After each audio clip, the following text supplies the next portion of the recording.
So for me, NFT is just media, and that's it. It could represent a lot of different things. It could represent memberships, it could represent ownerships, it could represent certificates, it could represent everything in the world. Not just like digital assets, but it could also represent some physical assets. Imagine, like if the land certificate, that could also be an NFT. So I do think NFT is just media, and like anyone can do anything with NFTs. And why I choose blockchain, why Web3? Because I believe that like Web3, it can change the whole world. Okay. How do we live, the culture, the economy, and everything else. It could change forever.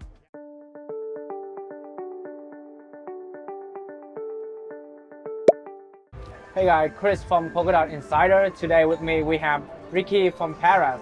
Hey Riqi, how you doing? Hey, Chris, I'm doing fine. What about you? Yeah, I'm good. Congratulations for your event Web3 Wave and a lot of things, a lot of alpha here. So how do you think about the event in general? Oh, well, I do think it works fine. We did a lot of preparation. We worked hard for it. We find like the great venue, great foods, and everything else. And turns out everything just went well, I'll say. So very happy with it. And all the speakers, all the sessions are very, very good. So we'll say it's a huge success. Okay. So Riqi, I'm curious to know why you choose Web3 for your career. Why Web3? So like I have technical background, so I believe in I believe in the technological things, and I do love working with the next big thing. So like Web3 is the next big thing. My decision was to either go work with AI or blockchain. And why I choose blockchain, why Web3? Because I believe that like Web3, it can change the whole world. Okay. How do we live, the culture, the economy, and everything else. It could change forever. Yeah. So I do think it brings a lot greater responsibility for us if we could make the Web3 right. Okay, cool. That's amazing, man.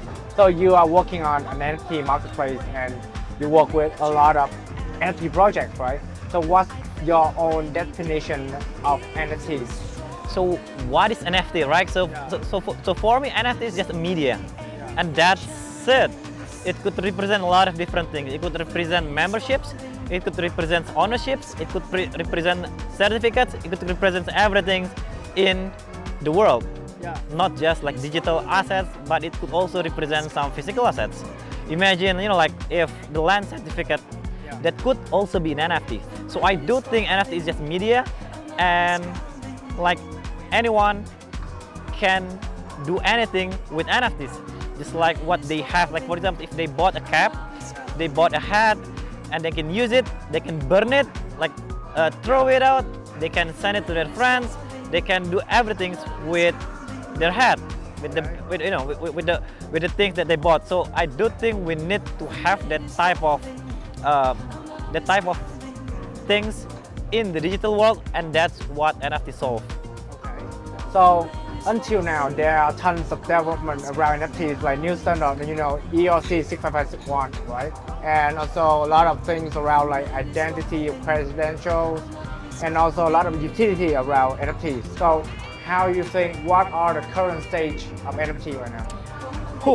So the current stage of NFT, I'll say, we can talk about it I'll say in two separate things. The first one is obviously the technological innovation of NFTs, and the second is that the volumes, the business of NFTs. So let's talk about the first one first. The technological innovation of NFT. What happened right now is like we're doing really, really great. We have a lot of different extended standard for NFTs. We even have the new ERC 6000 something, which is an NFT owned account, I'll say. So NFT can own a lot of different things. So I do think that will be very beneficial for a lot of people in the future. Like you can even sell your NFTs like an as a character. Like this NFT can own a lot of different NFTs. For GameFi, I believe it's gonna be revolutionary. So we have a lot of different extended standard, and one of them is also the remark. The remark NFT standard. It's gonna be very useful for GameFi, because the equipable NFTs is just amazing, right? Like an NFT can use another NFT, not just own but can use another NFT, that's just groundbreaking. But overall, if we take a look at the first ERC 721, I do think it already covers a lot of different things, a lot of different verticals for NFT use cases. So I do think from technological perspective, like NFT technology, it's all good. It's ready for mainstream adoptions. But then we don't have the use cases, and we don't have the volumes, and we don't have the trust from a lot of users. And that's the hardest part for us, to convince people that NFT can solve their problems, right? So right now, the market is just bad. But like, we need to keep building. We need to work. We need to innovate with a lot of different niches, verticals that we can tap into to make sure that people knows the value of NFT. It's not just speculation. It's not just an image that is very expensive, but it is a lot more than that. It would have a lot of different use cases, and it will change your life. So I do think we need to focus on this front, because tech-wise we're good, but like business-wise, we still need to work a lot more on that.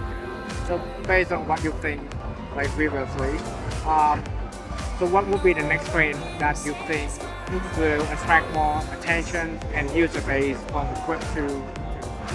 Well, I still do think that gaming is gonna be the one that save like the whole NFT world. But up until now, we don't really have a lot of great games that bring fun into the Web3 ecosystem. It's more of like speculation. It's more of like financial kind of things. So yeah, first of all, we need to have fun games, and we need real people, real gamers to play it. Not just people that wanted to speculate, buying the NFTs and not doing anything without, inside the game. So I do think GameFi will be, will be the one that helps and make NFT goes mainstream.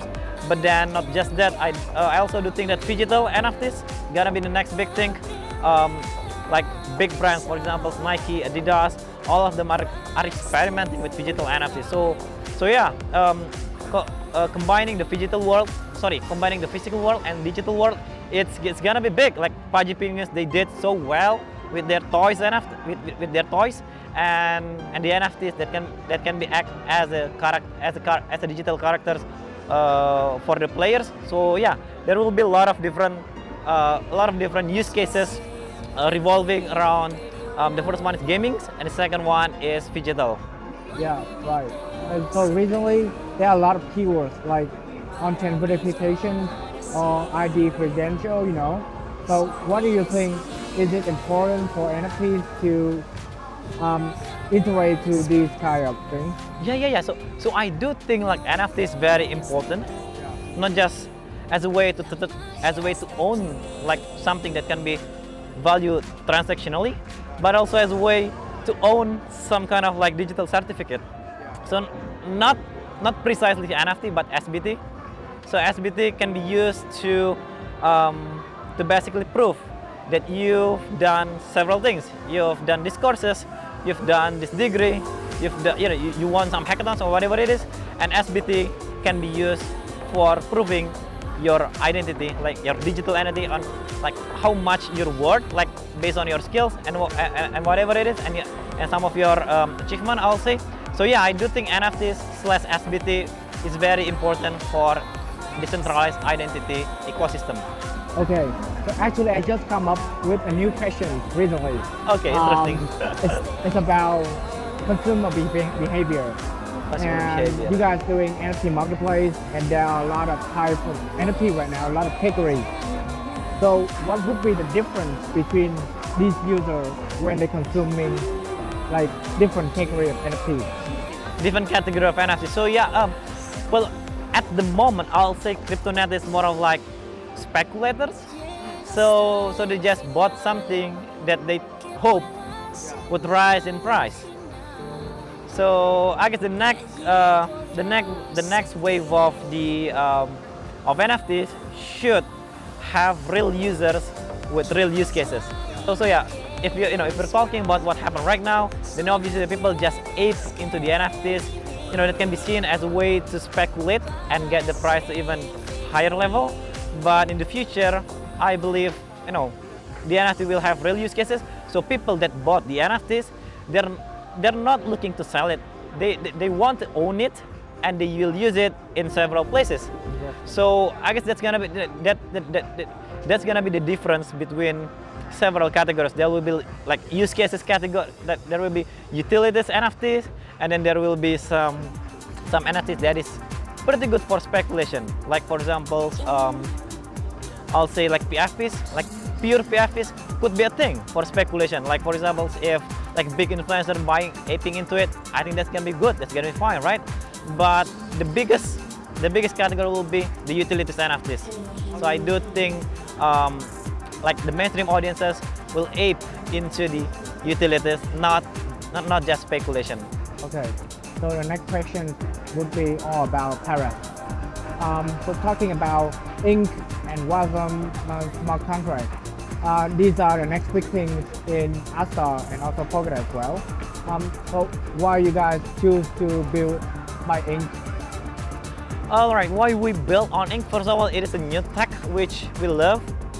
We believe it will give us a lot more efficiency in terms of like gas fees and everything else, because that's what we've heard and we learned. And second of all, we are an experienced team with Rust technology, so it's just a lot easier for us to work with WASM-based ecosystem with Rust as the main smart contract languages, because the last 2 to 3 years we've been working with Rust a lot. So that's our expertise.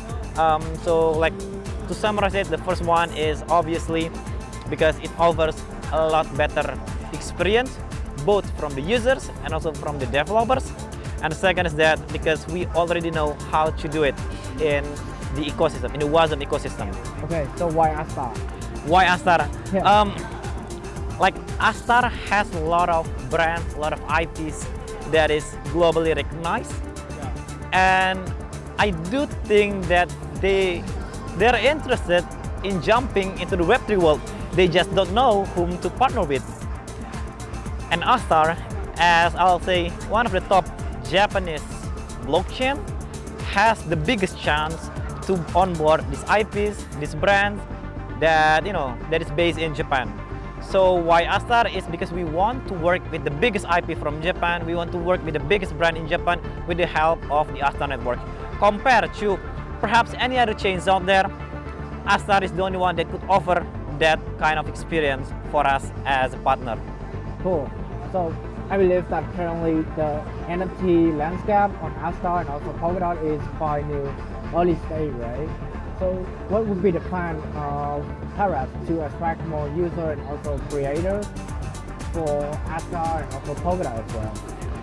All right, so for us, I do think that it's hard to swim against the tide. Like the market is just down really bad right now. So I do think we need to take things slowly but surely. So for us, we're going to focus on the artist onboarding. So I guess several weeks ago, we've done an art competitions, and we hope to do it frequently for the next several months. So that's gonna be our first focus, onboarding artists to the Polkadot ecosystem, to the Astar Network through these art competitions. And later on, while on the background, we are going to pitch Polkadot, we are going to pitch Astar to a lot of different brands, a lot of different IPs, and hoping one day that they could bring some of their customers, some of the users into the Polkadot network through our NFTs. So that's gonna be the strategy at this moment. We're going to keep things low to make sure that we could get to the next bull market, while at the same time still keep building, keep growing slowly but surely.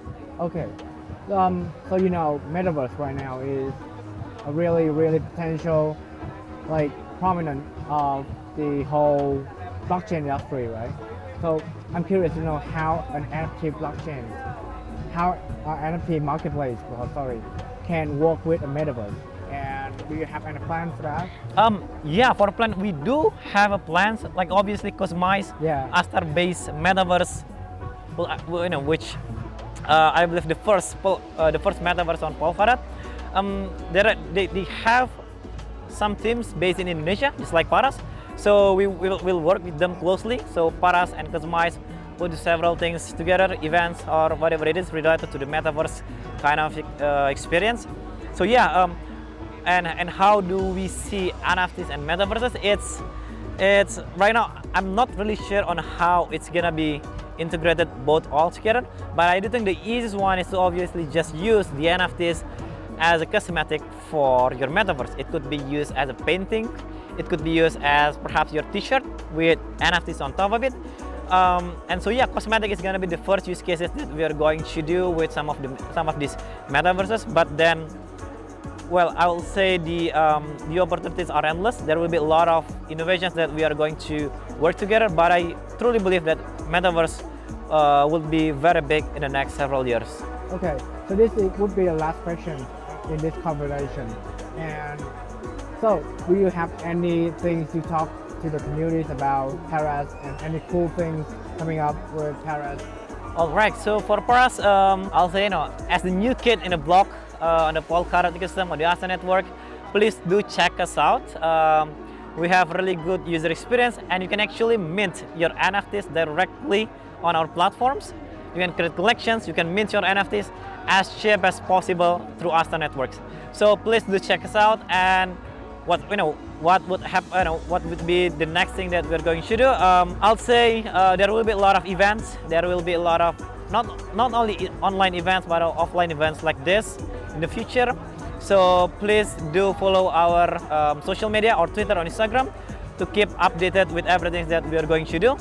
But overall, art competition is the next thing that you might need to check out in the next perhaps few months. Yeah, definitely. So Paras definitely one of the most prominent NFT marketplace that you guys should check it out. So thank you for joining us today. Thank you so much, Chris, Yeah. for having me here. Yeah.